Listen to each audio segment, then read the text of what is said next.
Olá, alunos! Agora vamos continuar, então, falando sobre as considerações em relação à absorção de medicamentos de via oral. A forma farmacêutica do medicamento de via oral também é muito importante, influencia no seu poder de absorção. A gente já falou disso lá nas formas farmacêuticas. Lembra que a gente falou que o líquido de via oral, no caso a solução, ela tem uma absorção mais rápida e mais eficiente. Por quê? Porque justamente ela já está no estado líquido.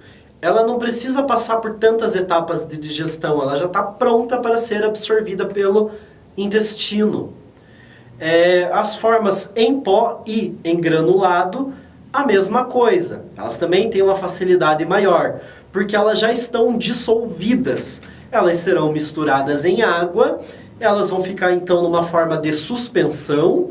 Você ingere a suspensão que virou daquele teu medicamento e ele vai estar praticamente pronto também para ser absorvido.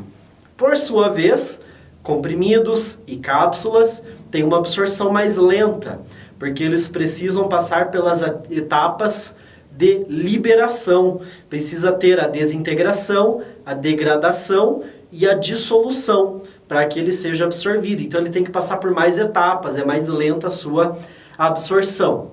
Outro fator que interfere na absorção é a hidrossolubilidade de cada princípio ativo. O princípio ativo lipossolúvel, ele vai ter uma certa vantagem, por quê?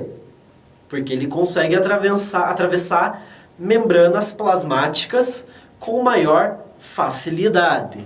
Então, a polaridade de um princípio ativo é importante. E a gente já falou disso até mesmo lá na farmacodinâmica. A concentração de um fármaco também é bem importante na sua absorção. E a gente já falou um pouco sobre isso. Lembra lá no exemplo do paracetamol 750?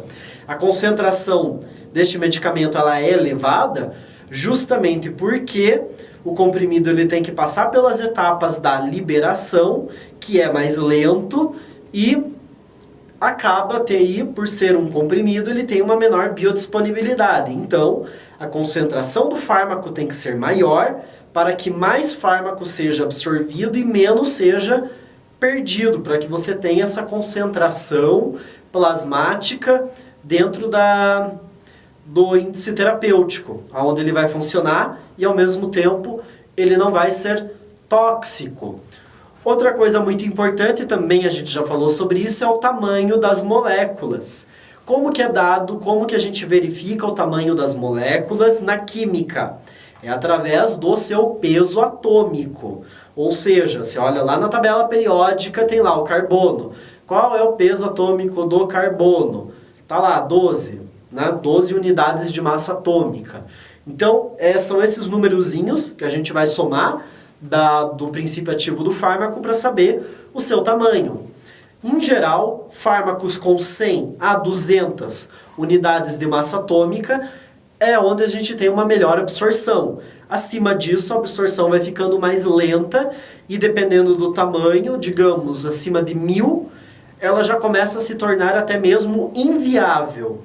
Quer um exemplo para a estética disso, que explica muita coisa? Com certeza alguém aí já deve ter tomado ou conhece alguém que está tomando ou que já tomou colágeno hidrolisado. O colágeno, o que ele é? Ele é uma proteína. Proteínas são moléculas muito grandes, como vocês vão ver na bioquímica ou já viram na bioquímica. Então o que vai acontecer? O nosso intestino ele não vai ter capacidade de absorção desse colágeno. Então o colágeno ele precisa passar por o quê? Ele vira então um colágeno hidrolisado. Por quê? Porque o colágeno hidrolisado ele é quebrado. Você quebra o colágeno em vários pedaços para que ele fique menorzinho, para que daí o nosso intestino possa absorver. Então se você toma o colágeno sem ser hidrolisado, a absorção é praticamente impossível. Então não vai ter um efeito vistoso assim, para fim estético. Afinal, mesmo o colágeno hidrolisado, ele demora muito para fazer efeito, por motivos que a gente pode explicar muito bem aqui mesmo, na cosmetologia, na bioquímica, na fisiologia, que qual que é? O colágeno, a gente tem ele no corpo todo, e tem vários tipos de colágeno.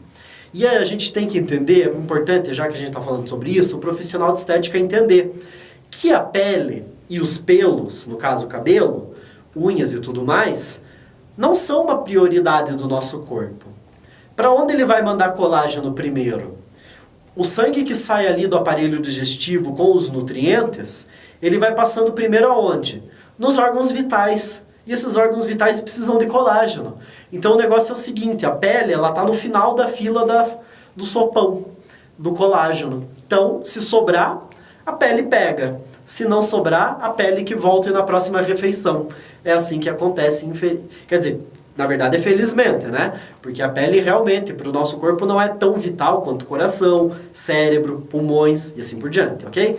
Então isso aqui é um exemplo para a gente entender como o tamanho da molécula influencia. E isso é importante a gente saber, justamente para que a gente não seja passado para trás por propagandas enganosas, para que a gente tenha justamente essa capacidade de entender e de interpretar aquilo que a gente está usando ao nosso favor. E aqui a gente está falando de permeabilidade a nível intestinal, mas a gente também vai falar muito sobre isso em relação à pele, ok? Outro fator que influencia na absorção via oral é a própria motilidade intestinal, ou seja, o funcionamento do intestino de uma pessoa. Então, o funcionamento do intestino é muito importante, ele tem que estar funcionando corretamente. E aí vem uma coisinha que eu aposto que vai assustar muita gente. Segundo a Organização Mundial de Saúde, o ser humano deveria ir ao banheiro para fazer o número 2, 3 vezes por dia. Agora fica a pergunta, quem é que vai fazer 3 vezes por dia? Difícil, né? Mas funcionando uma vez por dia, já tá bom. Embora, como eu falei, o ideal sejam 3, né? E funcionar no sentido de você ir ao banheiro, não ter necessidade de fazer muita força e também não tá muito solto, né? Tem que estar aquele cocô normalzinho. Isso é o bom funcionamento do intestino, ok? Porque se o cocô tiver líquido, você está perdendo muito líquido. Então, o que isso significa?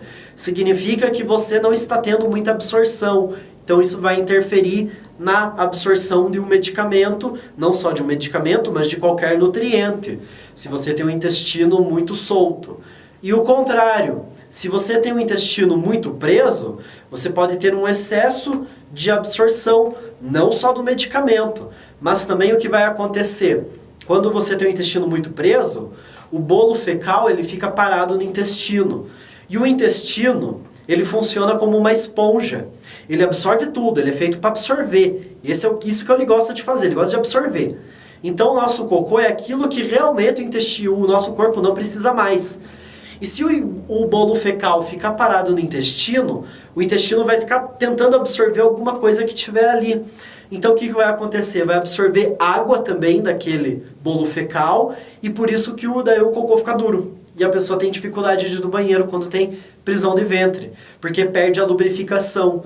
Além de absorver outros produtos ali, metabólitos que estejam no bolo fecal, que funcionem como toxinas ou como alérgenos. E isso pode causar problemas de pele na pessoa, ou até mesmo outros problemas de saúde, e também interfere na própria absorção de um medicamento, podendo elevar a taxa de absorção, podendo causar aí uma superdosagem. Por isso que é tão importante a gente ter medicamentos com índice terapêutico alto. Lembra o que é índice terapêutico? A dose tóxica, a distância entre a dose efetiva mínima e a dose tóxica. Então, quando você tem aquele intervalo grande, você tem um medicamento mais seguro. Justamente porque a motilidade intestinal interfere também na absorção. Então, qual é a conclusão que a gente pode ter em relação aos medicamentos de absorção via oral? Bom, a absorção vai ser diferente para cada indivíduo. Por quê? Veja a quantidade de fatores que nós citamos até agora que interferem diretamente na absorção de um medicamento. Por isso que a gente não pode fazer a tal da automedicação com o vizinho, com o Google, porque a gente escuta muito as pessoas falando, toma esse remédio, foi bom pra minha dor, não sei o quê. Tá com dor de cabeça, toma esse aqui porque não sei o quê. É complicado isso, embora na maioria das vezes funciona, porque são medicamentos em geral que são seguros, são testados e tudo mais, né? Mas mesmo assim a gente tem que evitar esse tipo de coisa. Justamente porque a gente tem essa variação de fisiologia de cada pessoa, de cada indivíduo, e cada medicamento vai responder de maneira diferente para cada um. Então agora nós vamos fazer mais uma pausa e em seguida nós voltaremos para dar as considerações finais em relação aos medicamentos de via oral e falar sobre as outras vias de administração.